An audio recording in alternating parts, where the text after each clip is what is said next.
आज की इस वीडियो में हम स्टडी करेंगे यूनिफॉर्म सर्कुलर मोशन के बारे में और उसके बाद देखेंगे कि सेंट्रीपिटल फोर्स और सेंट्रीफ्यूगल फोर्स क्या होती है। वीडियो को स्टार्ट करने से पहले आपको बता दूं कि अगर आपने चैनल को अभी तक सब्सक्राइब नहीं किया तो पहले सब्सक्राइब कर लें, हर आने वाली वीडियो आप तक पहुंचती रहे। सेंट्रीपिटल फोर्स को समझने से पहले यूनिफॉर्म सर्कुलर मोशन को समझना बहुत ज़रूरी है। सर्कुलर मोशन की डेफिनेशन ये है कि motion of an object in a circular path is called circular motion.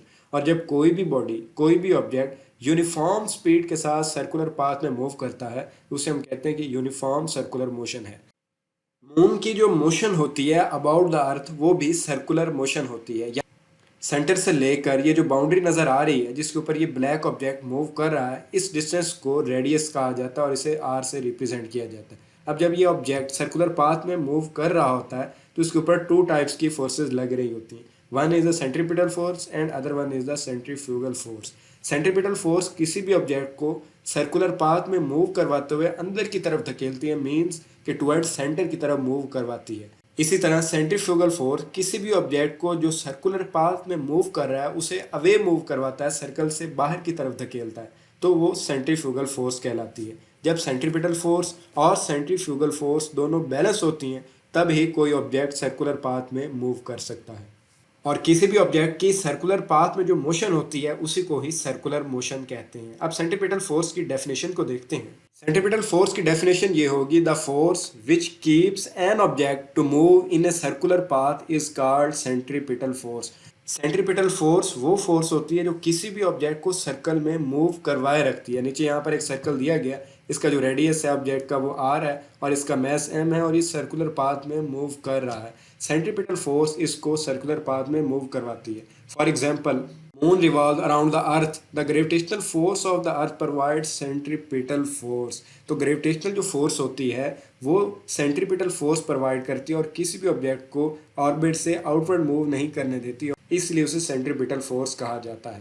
Further इसकी एक्सप्लेनेशन देखी जाए तो consider stone is tied at the end of string rotating in a circle, it keeps the stone to move in a circle. तो ये जो नीचे diagram बनी हुई है असल में एक स्टोन है जिसका मैस एम है, इसका रेडियस आर है, ये सर्कुलर पाथ में रोटेट कर रहा है। और सेंट्रीपिटल फोर्स जो है वो डायरेक्टेड टुवर्ड सेंटर, यानी कि इस ऑब्जेक्ट को सेंटर की तरफ मूव करवाती है, टुवर्ड सेंटर। फर्दर इसकी एक्सप्लेनेशन देखते हैं और इसका फार्मूला ड्राइव करते हैं। Let a body of mass m move with uniform speed v in a circle of radius r, the acceleration a सी।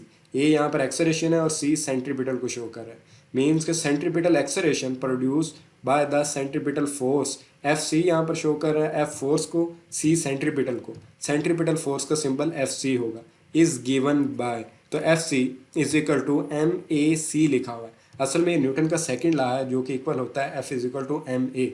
सी साथ यहाँ इसलिए लगाया ताकि पता चले कि सेंट्रीपिटल फोर्स है और इधर जो एक्सेलरेशन प्रोड्यूस हो रहा है फोर्स की वजह से वो सेंट्रीपिटल एक्सेलरेशन है।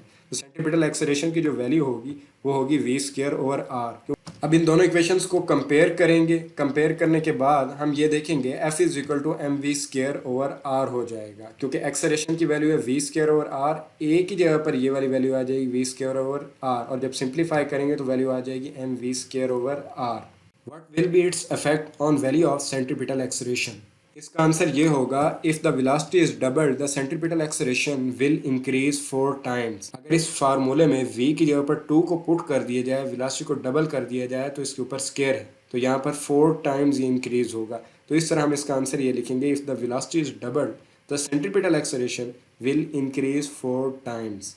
नेक्स्ट है सेंट्रीफ्यूगल फोर्स। तो सेंट्रीफ्यूगल फोर्स की डेफिनेशन है, centripetal reaction is known as centrifugal force, क्योंकि हर ऑब्जेक्ट का एक एक्शन होता है और उसका रिएक्शन भी होता है।